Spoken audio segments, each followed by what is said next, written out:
আজকের যে 21শে ফেব্রুয়ারি যে মাতৃভাষা দিবস উদযাপন, তো একটা ভীষণ সাড়া পেয়েছি আমরা। সমস্ত শিক্ষক, শিক্ষাকর্মী এবং ছাত্ররা স্বতঃস্ফূর্তভাবে যোগ দিয়েছে পদযাত্রায়। এতখানিও আমি সত্যি তখনও ভেবে উঠিনি যখন আমরা শুরু করেছিলাম।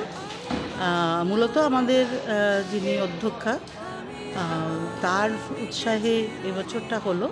এর আগেও আমাদের 21শে ফেব্রুয়ারি হয়েছে, কিন্তু মাঝখানে বন্ধ হয়ে গিয়েছিল।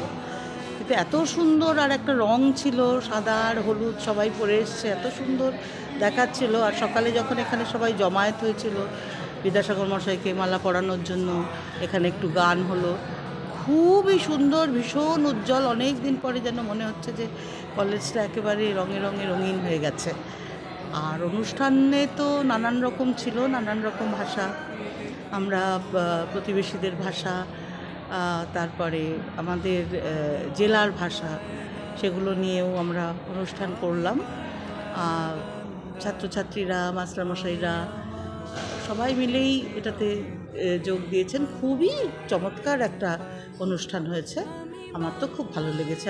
এবং আমাকে সবাই বলছিলেন, অন্য শিক্ষকরা এবং ছাত্ররা, তাদের আমি চিনিও না, অন্য বিষয়ের যারা ছাত্র, তারাও বলছিল যে তাদের অনুষ্ঠান খুব ভালো লেগেছে।